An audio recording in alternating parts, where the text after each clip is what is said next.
Kaya po ngayong tanghali, ang ating pong pag-uusapan ay live in love. Basahin po muna natin ang scripture mula po sa Mark 12:28 to 34.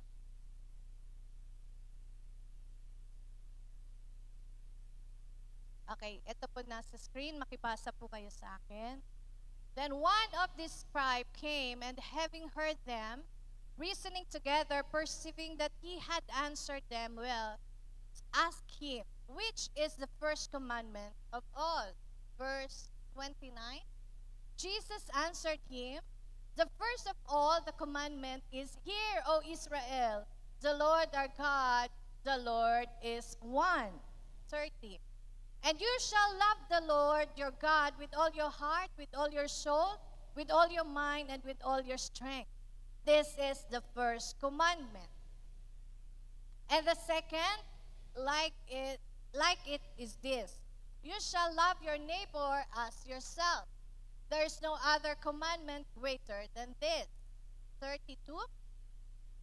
So the scribe said to him, Well said, teacher, you have spoken the truth. For there is one God, and there is no other but He. 33. And to love Him with all the heart, and with all the understanding, with all the soul, and with all the strength, and to love one's neighbor as oneself, is more than all the whole burnt offerings and sacrifices. And verse 34. Now when Jesus saw that he answered wisely, he said to him, You are not far from the kingdom of God. But after that, no one dared question him. Sabihin mo sa katabi mo, ikaw ang nagmamahal.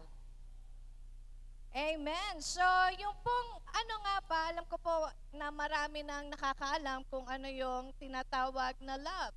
But in the Bible, there is also a definition of love. Bakit ba pinag-uusapan ng pag-ibig ngayong Pebrero? Amen? Sabihin mo sa katabi mo, February na. Usaping pag-ibig po. At kanina, ang diniscuss ni Bishop, napakaganda na pag-ibig sa ating bansa. Hallelujah. Ilan dito nagmamahal sa ating bansa? Say, praise the Lord. Dapat pala, bahagi po ng pagiging Kristiyano natin, ang mahalin natin ang ating bansa. Amen? So, sa Ephesians 5:1 and 2, ito po ang ating pag-uusapan ngayong tanghali. Ang sabi po ng Ephesians 5:1 and 2, in King James Version, Be ye therefore followers of God, as dear children, and walk in love, as Christ also had loved us, and had given himself for us an offering, and a sacrifice to God for a sweet-smelling sabor. In Ephesians 5:1 and 2, sa The Living Bible po, ang sabi po ng scripture, follow God's example in everything you do. Just as much love child imitates his father. Be full of love for others. Sabihin natin, be full of love. Not half, not 1/4. Amen? Kailangan full. Be full of love for others, following the example of Christ, who loved you and gave himself to God as a sacrifice to take away your sins, and God was pleased, for Christ's love for you was like a sweet perfume to him. Kaya kanina po nakakatuwa yung napakagandang awit natin kanina, 'di ba? Yung I pour my love on you. Alam niyo po, alam na natin na mahal tayo ng Diyos. Amen. Tama po ba? Alam po natin yon, evident po yon. Sa kanyang mga salita, ipinigay niya ang katotohanan na tayo ay mahal na mahal niya. Ngayon, ang gusto lang malaman din ng Diyos, mahal na mahal din po ba natin siya? Amen? Tayo nga po ba ay tunay din na umiibig sa Panginoon? Tayo nga po ba ay tunay din na may pag-ibig sa Diyos? So, what is love? Sabi ng 1 John 4:7-8, God is love. Ang sabi po ng Bible, Beloved, let us love one another, for love is of God, and everyone that loveth is born of God, and knoweth God. He that loveth not knoweth not God, for God is love. So, ang love po pala is the totality of God's nature. Sabihin natin, love, God is love. Ang Diyos po, ang kanyang kabuuan ay pag-ibig. Amen? And hindi lamang ito dahil sa nararamdaman natin sa ating puso, di ba? May mga kabataan po ba dito? Kasi yung mga kabataan, parang sabi nila, pag tumitibok ko yung kanilang puso, parang umiibig na yata sa'yo. Amen? Pero hindi po pala yun ang gusto ipaalam o ipaunawa ng salita ng Diyos sa atin ngayong hapon. Because love is beyond, and this is beyond someone having love in his heart or the ability to love. It means that He is love personified. Amen? Ang Diyos po, ang kanyang pagkatao ay pag-ibig. Ang kanyang kabuuan ay pag-ibig. Kahit sa kalumingon ang makikita natin sa Panginoon ay pag-ibig. Amen? Dapat po pala ganon din ang mga Kristiyano. Bakit? Na born again na po tayo.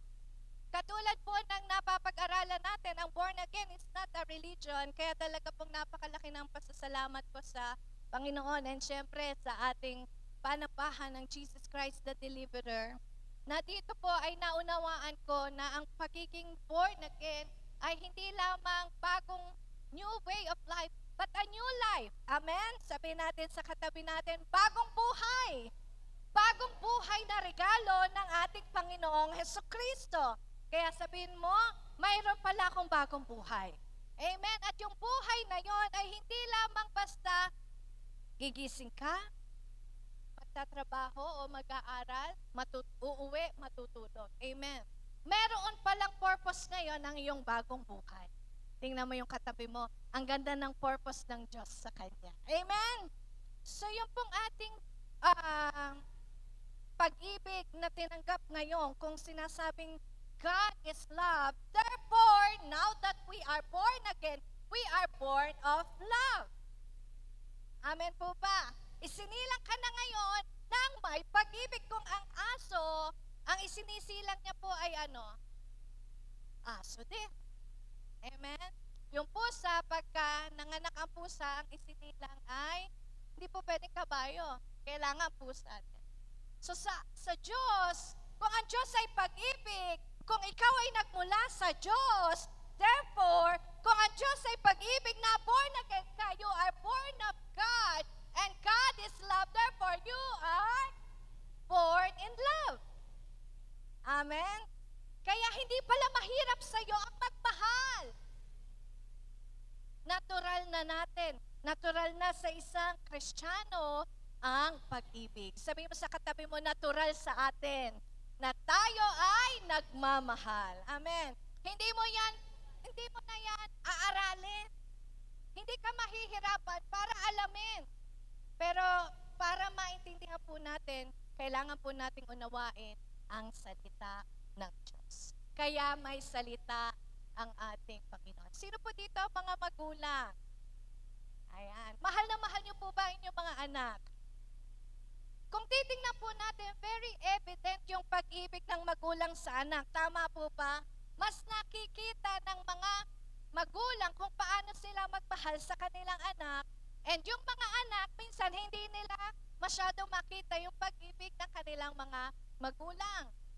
Minsan, pag hindi nabigyan ng baon, ang tingin ay hindi na mahal. Sino dito yung hindi nakakatanggap ng baon? Nung ako po yung nag-aaral, ay yan po ang naisip ko. Pag hindi nabibigay ang gusto ko, ay hindi na agad tayo mahal. Hindi po pala. Amen. Ako po ay nakaranas din ng pag-ibig. Amen. Sabi sa katabi mo, naranasan mo na rin ba yun? Pero bago ko po ituloy yung aking kwentong pag-ibig, amen, ay tingnan po muna natin ang sinasabi ng salita ng Diyos. So here, ang ating pong pag-uusapan is live in love. As a Christian, as a born of God, as a born in love, number one, we live in love as a followers of God. Amen? Live in love as a followers of God. Meron pong isang scenario sa Bible in Luke 10:37, kapag po inopen natin, makikita po natin dyan, ang isang kwento ng Samaritan, ng Pharisee, ng priest at ng Samaritan, na nakakita ng isang tao na nangangailangan ng tulong. Subalit, dumaan ang priest, dumaan ang Pharisee, hindi nila tinulungan yung tao, at ang dumaan ay yung Samaritan, and sila yung tumulong dito. Ang sabi po ng Luke 10:37, the man replied, the one who showed him some pity. Then Jesus said, yes, now go and do the same. Ayan. So sinabihan ng Panginoong Jesus, sino daw ba ang nakakita ang tumulong? Walang iba kundi yung Samaritan. At ang sabi ng Panginoong Jesus, then yun din ang inyong gawin nyo parehas. Sabi natin, we love like Jesus did. So ang una po nating example ay walang iba kundi ang ating Panginoong Hesukristo. So kung makikita po natin, yung pong parable na yon ng Good Samaritan, merong isang traveler na stripped ng kanyang clothing, beaten and left half dead by the roadside. At yun nga, dumaan yung priest and yung Pharisee, but they, instead na tulungan, ay inavoid nila. Amen. Iniwasan nila. Kala ko pagka may utang lang nag-iwasan. Amen. Minsan kahit pala alam na natin yung scenario na kailangan nating tulungan, minsan iniiwasan din natin. Finally, sabi ng Bible, a Samaritan helped the injured man. At ang sabi ng Jesus dun sa nagtanong sa kanya, ang question kasi is, how do I inherit the eternal life? Ang sabi ni Jesus, go and do that likewise. So ano po ibig sabihin nito? Alam po natin na in John 3:16, alam po natin, for God so loved the world that He gave His only Son, whoever believe in Him should not perish, but have an everlasting life. So yung pag-ibig po ng Diyos, ang basis ng lahat ng Kanyang nilikha ay walang iba kundi ang pag-ibig ng Diyos. Amen? Kaya nilikha niya lahat ng bagay ay dahil sa ang Diyos ay umiibig. At tayo po sa lahat ng creation, tayo lang po may privilege na magmahal. Yung pong mga hayop, they have the instinct, but they cannot love. Amen po ba? Sa lahat po ng nilikha, ikaw yung may privilege na magmahal. Amen? Ikaw yung may pagkakataon. Ikaw yung binigyan ng Diyos ng kapasidad na umibig. Amen? Tayo yung may kakayahan na magmahal ng katulad niya. Hindi ka lang basta iibig ng naaayon sa iyong kalooban, kundi ang ibinigay na privilege ng Diyos sa atin ay ang ibigin siya ng naaayon ng kanyang pag-ibig. Amen. Amen. Nung wala po tayo sa Panginoon, alam natin. Kaya nga sinabi ng Bible, do not love the world. Ibig sabihin, may pag-ibig pala na hindi mo dapat gawin. Amen po ba? At may pag-ibig na gusto ng Diyos, yun yung pag-ibig na makita sa atin. At yung walang iba kundi ang pag-ibig ng Panginoong Hesukristo. He gave us the honor to demonstrate that love. It was actually an honor to demonstrate the love of God. Alam niyo po, pagka piniperform natin ang pag-ibig ng Diyos, ay isa pong karangalan. Hindi sa atin, kundi sa ating Panginoon. Amen? Kaya sabi mo sa katabi mo, magmahal tayo ng naaayon sa Diyos. Dahil yun po ang makakapagbigay kaluguran sa Panginoon. Mayroong sinabi ang Bible, do not love the world and anything of this world. Kaya makikita mo kung ang iniibig mo pa ay sa Diyos o dito sa mundo. Ang sabi ng Bible, huwag mong mahalin ang anumang nandito sa mundo. Bagkus mahalin po natin, mag-demonstrate tayo ng pag-ibig ng naaayon sa Diyos. When we share the love of Christ, tanungin mo yung katabi mo, nakakapag-share ka na ba? O baka mga kwento lang ang nai-share natin. Amen? Amen. Tama po ba? Yung ibang mga umaga pa lang nag-share na. Pero ano po na-share natin sa FB? Ano po ang una nating nakiklik? Ayan. So, malalaman po. Sabihin natin, I will demonstrate the love of God. So, umaga pa lang, alam mo na kung anong i-share mo. Amen? When you share the gospel of God, you are demonstrating. Alam niyo po ba na sa simpleng pag-share ng salita ng Diyos, ay nagde-demonstrate ka ng pag-ibig ng Diyos. Hallelujah! Kaya po, dapat maging evidence sa atin yan. Bakit? Because we are born of God. Remember, you are born of God. Bakit magiging evidence sa'yo yan? Alam niyo po ba sa Romans 5, verse 5, kung wala po dyan, pwede niyo po paki-flash. Ang bilis po pala ng oras. Parang matatapos na po tayo. Okay. Romans 5, verse 5, sabi po ng salita ng Diyos, now hope does not disappoint because the love of God, ayan, sabayan niyo po ako, now hope does not disappoint because the love of God has been poured out in our heart by the Holy Spirit who was given to us. Sabi mo sa katabi mo, punong-puno ka na pala ng pag-ibig ng Diyos. Because of the Holy Spirit, not because of your own, na pinipilit mong ibigin ang Diyos. Pinipilit mong ibigin ang kapwa mo. Amen? Meron na pala. I-discover mo na lang, baka hindi pa lang na-activate. Hallelujah. Sabihin natin, ako'y punong-puno ng pag-ibig ng Diyos. So, habang tayo po ay nandito sa mundong ito, it is very important. So important. Hindi lang po important, kundi necessary. Pagka sinabing necessary or necessity, kinakailangan, nararapat, at katanggap-tanggap na i-commit natin ang ating buhay na tayo ay makatulong sa iba bilang demonstration ng pag-ibig ng Panginoong Hesukristo. Amen. Ang pinaka-masarap pong itulong sa lahat ay ang ma-share ang kaligtasan. Marami pong tumutulong minsan, okay din naman, nakakatulong tayo sa pera, nakakatulong tayo sa anumang bagay. Pero pag naibigay na po natin yan, malilimutan na nila yan. Kaya minsan sumasama yung loob natin.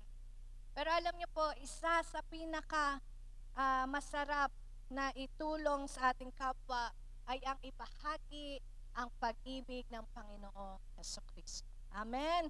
Kaya dapat po tayo lahat tayo, walang maiiwan, lahat tayo ay mag-share ng kanyang gospel. Hayaan po natin na ang buhay natin ay nagpo-portray ng pag-ibig ng ating Panginoong Hesukristo. Hallelujah. Tingnan po natin ang John 13:34. A new commandment, sabi ng salita ng Diyos, I give to you that you love one another just as I have loved you, you also are to love one another. Kaya sabi mo sa katabi mo, I love you with the love of the Lord. Nagmamahal na ako. Amen? Susunod ang mababalita, isang Kristiyano ang nagmahal. At ang kanyang pag-ibig ay mula sa Diyos. Napakaganda pag ganyan po ang mga tinatawag na good news. Number 2, we live in love as a dear children. Sabi natin, dear children. Naririnig ko itong dear palagi po kay Bishop Ted. Dear children. In 1 John 5:1-5, ayan, mahaba po itong verse na ito, pero maganda po itong i-meditate. Ano po ang sabi ng salita ng Diyos? I'm reading po sa NIV version. Everyone who believes that Jesus is the Christ is born of God. Ito po and everyone who loves the Father loves his child as well. This is how we know that we love the children of God by loving God and carrying out His command. In fact, this is love for God, to keep His command, and His commands are not burdensome. Sabi mo sa katabi mo, hindi pala mahirap. Amen. Amen po ba? Hindi ho mahirap. Hindi po mabigat. Minsan tao na lang po ang nagpapabigat. Tayo na lang nag-iisip na mahirap. Pero pagka tinanggap po natin ang pag-ibig ng Diyos sa ating puso, sabi niya doon, ang aking command ay hindi burdensome. Hindi din ito magdudulot sa iyo ng paghihirap. Yung iba, Lord, di po ako makasunod, lalo po akong nahihirapan. Alam niyo po ba na kung may kaginhawahan man, yan ay panandali na. Ang pinaghahandaan po natin ay yung panghabang buhay. Amen. Kaya po ang sabi ng Bible, for everyone born of God overcomes the world. Hallelujah! We are an overcomer. Praise God! Sabi mo sa katabi mo, hindi mahirap. This is the victory that has overcome the world, even our faith. Verse 5, who is it that overcomes the world? Sino daw yung mga naka-overcome? Only the one who believes that Jesus is the Son of God. Kaya po minsan, kung meron tayong mga hindi ma-overcome, paniwalaan nyo po na kaya nyo yan. Kukulang lang tayo sa faith. Kasi ang faith, yung hindi mo pa nakikita, parang nakikita mo mahirap. Amen? Sabi mo sa katabi mo, madali lang. Basta kasama ang pag-ibig ng Diyos. Bakit po ba? Mahal na mahal tayo ni Lord. Amen? Ang tawag sa atin ay dear children. 1 John 3, verse 1. Ano po ang sabi? See what great love the Father has lavished on us. Sabihin natin lavish. Ano pa yung sabihin ng lavish? Labis. Labis. Sobra-sobra. Yung perfume na binasag ni Mary Magdalene sa paanan ng Panginoong Jesus, pangkabuhayan niya po yun. Pero dahil sa pag-ibig niya, binasag niya, umamoy sa buong room. Amen. Ibig sabihin ng lavish, hanggat merong room, ma-reach niya yon. Hanggat merong room, maaamoy mo yung fragrance. So hanggat kaya kang abutin ng Panginoon, inabot ka niya sa kabuuan ng kanyang pag-ibig sa iyo. Amen. Amen. Sabi mo sa katabi mo, mahal na mahal tayo ni Lord. And we should be called as the children of God. And that is what we are. The reason the world does not know us is that it didn't know Him. Hallelujah. Alam niyo po yung word na sa ibang translation ang ginamit po ay bestowed. Behold what manner of love the Father has bestowed on us. The Father, at dito po sa lavish ang ginamit. The Father has lavished His love on you means the Father has loved you without limit. Kaya nga po kung mababasa natin ang salita ng Diyos at uunawain natin, then who shall separate us from the love of God? Meron po ba na makapaghihiwalay sa atin sa pag-ibig ng Panginoong Hesukristo? Meron po ba? Di ba wala po? Bakit minsan naisip natin, hindi ka mahal ng Diyos, hindi ka niya tinutulungan? Isip mo lang yon. Amen. Amen. Sabi mo sa katabi mo, isip lang natin yon. Pero sa katotohanan, hallelujah, mahal na mahal po tayo ng ating Panginoon. Alam niyo po, ako po ay dalaga pa, okay? Pero hindi pa ako nag-a-announce at naghahanap ng ka-February. Pero ako po may mga pamangkin at nakita ko kung paano pansamantala namin sila nakakasama. Ganun pala pakiramdam ng umiibig sa mga, siguro anak, or tama po ba yung mga magulang, grabe yung pag-ibig nyo sa aming mga anak. At ayaw na mahihiwalay. Tama po ba? Ayaw nating mahihiwalay, ayaw po hindi nakikita, Kasi baka mamaya napapahamak. Ganun po pala, kaya pala sabi ng Bible, His eyes is on you. Hindi para tingnan kung may mga mali kang ginagawa, kundi upang saklolohan ka immediately kung sakaling ikaw ay mag-i-stumble, tutulungan ka agad ng Diyos. Hallelujah! At ang kanya pong thinking, ang thinking ng isang nagmamahal na mga magulang, ay ayaw mapahamak ang kanilang mga anak. Palakpakan po natin ang mga magulang na patuloy na nagmamahal sa kanilang mga anak.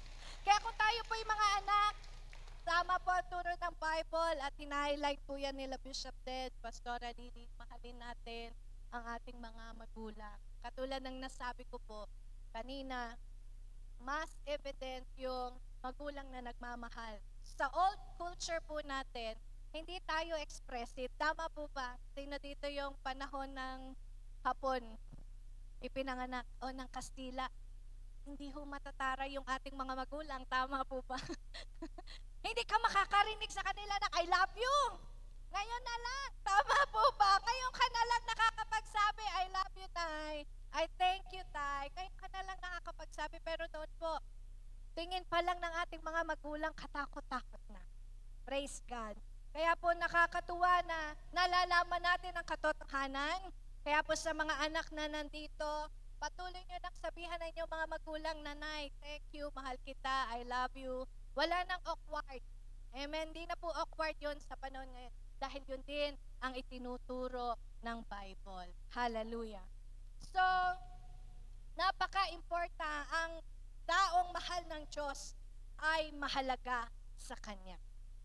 Amen. Kaya katulad mo, ikaw ay mahalaga sa Diyos. God loves you just the way you are. Pero ayaw ng Diyos na mananatili ka kung natagpuan ka niya.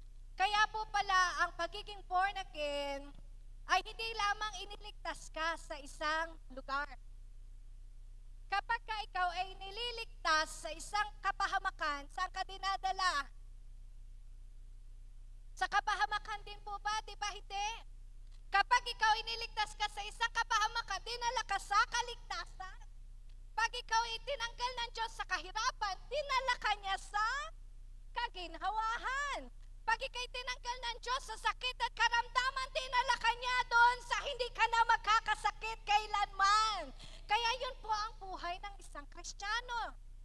At mararanasan natin yan dahil sa pag-ibig ng Diyos. Amen. Hallelujah. God's love is greater than any love at this world. Kaya nga sabi ng song leader kanina, while we are sinners, yet Christ loved us. At sabi ni Pastor Jojo, He first loved us. Kaya po pala tayo umiibig kasi una kang minahal ng Diyos. Amen. Kapain mo nga yung puso mo kung tumitibok na at nagmamahal na. Hallelujah. Number 3. We live in love as Christ loved us. Amen. We live in love as Christ loved us. Sa paano pong paraan? Si Jesus Christ po ay may dalawang expression ng kanyang pag-ibig.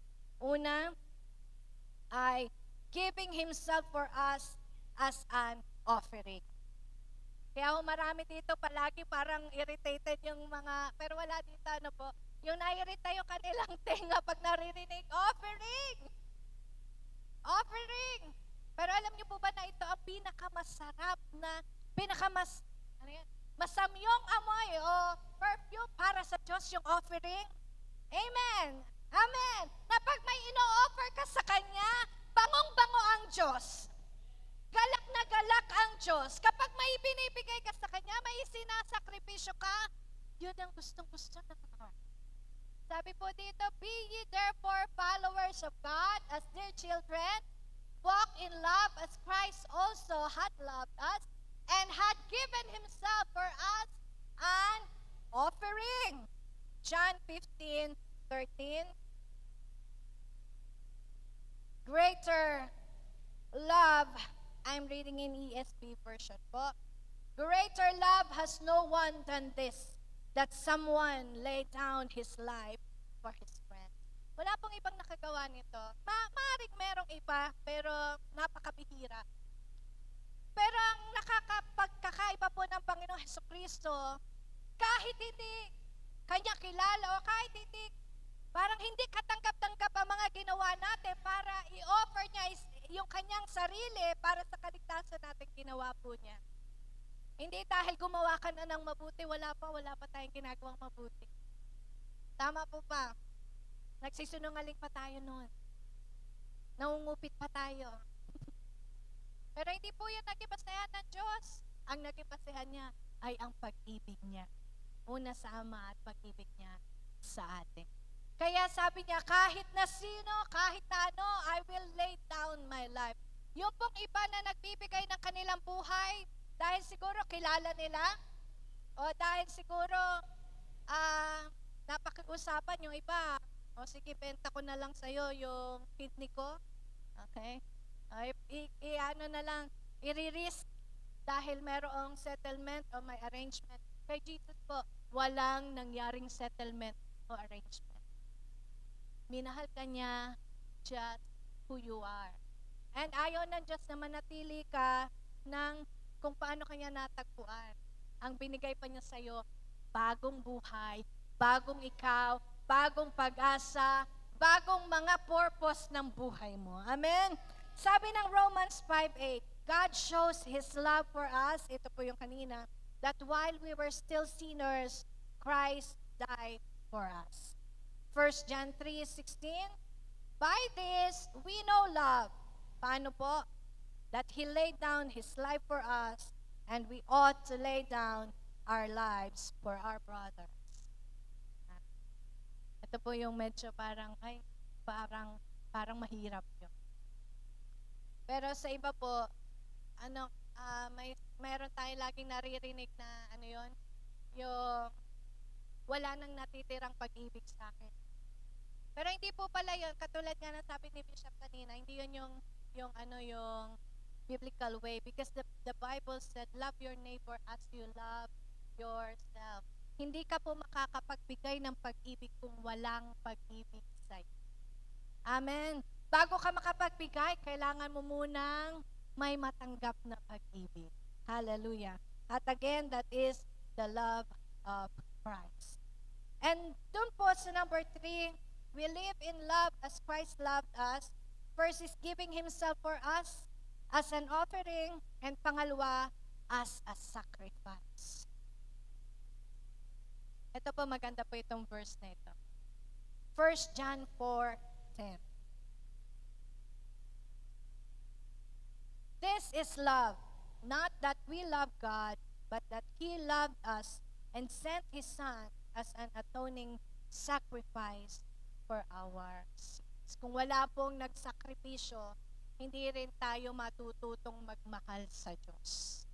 Amen. Kaya po pala tayo nakakapagmahal, nakakapaglingkod sa Panginoon, ay dahil mayroong nagsakripisyo upang makatanggap tayo ng pag-ibig ng Panginoon. Romans 5:8, but God demonstrate His own love for us in this. While we are still sinners, Christ died for us. So ang Panginoong Jesus po, ang siyang kauna-unahan na modelo natin. That's why we live in love as the followers of God, as a dear children. Amen. Sabi mo sa katabi mo, anak ka ni Lord. Si Lord evident sa atin ang pag-ibig niya. Tama po ba? Kung hindi pa evident sa iyo ang pag-ibig ng Diyos, nasulat po yun sa kanyang salita. Basahin po natin. Aralin natin. Doon mo matutuklasan. Grabe ang pag-ibig ng Diyos sa iyo. Hallelujah. At pangatlo, siya po ay nagsakripisyo at naging offering para tayo ay makapagmahal. Kaya ang sabi ng Bible, train yourself to walk in love. Amen. Hindi ho tayo magmamahal dun lang sa kayang magmahal sa atin. Diba yan po yung nakalakihan natin? Ibigin mo lang yung kayang magmahal sa iyo pabalik. Kung hindi ka na mahal, sabi ng mga, ng mga kabataan ngayon, iwanan mo na. Pero ang sabi po ng Bible, anong benefit mo? What profit it is for you? Kung ang mamahalin mo lang, anong pagkakaiba natin sa makasalanan kung ang mamahalin mo lang ay yung kayang magmahal sa'yo pabalik? Kung ang tutulungan mo lang ay yung kayang magbalik sa'yo ng tulong. Wala hong pagkakaiba yon sa mga makasalanan.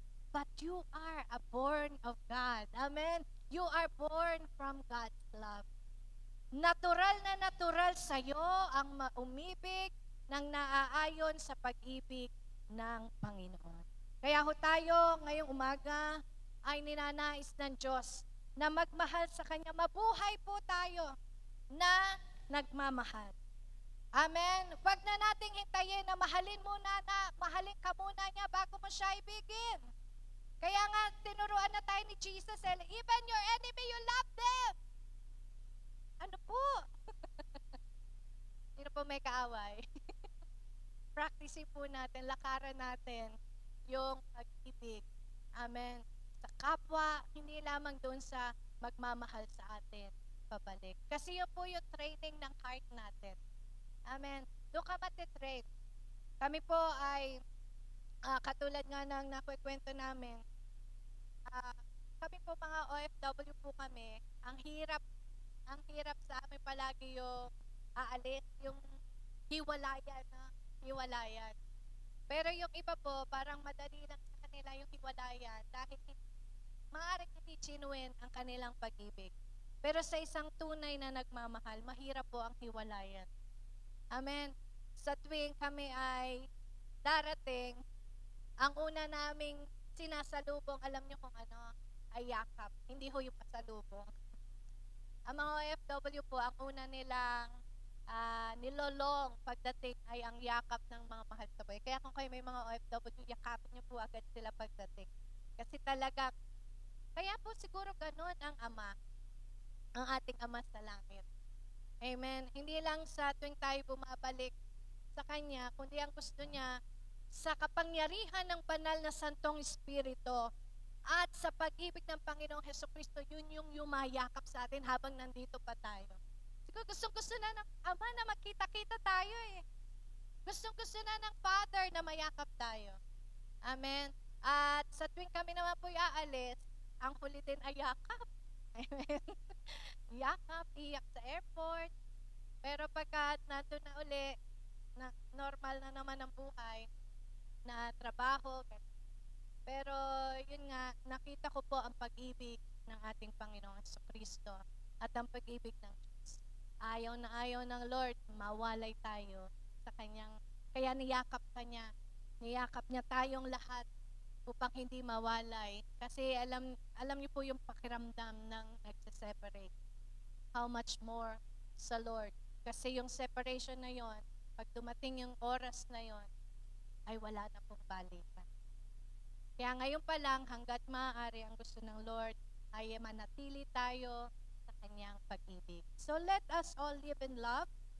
We live in love as the followers of God. We live in love as the dear children. We live in love as Christ loved us, giving Himself for us an offering and giving Himself for us as a sacrifice. So I just made some abbreviation po ng living in love. Live in love like Jesus, and live in love like His own son and daughter through Jesus. Live in love with the value of Jesus. Live in love in everything with Jesus. Iwanan ko po ang verse ng Tagalog ng Ephesians 5:1 and 2. Ang sabi po sa Tagalog, dahil kayo'y mga anak na minamahal ng Diyos. Sabi mo sa katabi mo, minamahal ka ni Lord. Anak tayo ng Lord. Dahil kayo'y mga anak na minamahal ng Diyos, tularan ninyo siya. Mamuhay kayong puno ng pag-ibig tulad ni Kristo dahil sa Kanyang pag-ibig sa atin. Inialay niya ang Kanyang buhay bilang mabangong alay at handog sa Diyos. Kaya po, isang mapagmahal na buwan ng Pebrero sa atin. But remember, we are not, di tayo nagmamahal tuwing February lang. Ano yun? Araw-araw. Ikaw yung pinakamagandang nagmamahal. Pinakamagandang balita na nagmamahal. Araw-araw walang iba, kundi ikaw. Ang pag-ibig mo kay Kristo, ang pag-ibig mo sa kapwa, gaya ng pag-ibig mo sa iyong sarili. Yun lamang po. Marami po salamat sa ating Panginoon Jesucristo. God bless you and great shalom.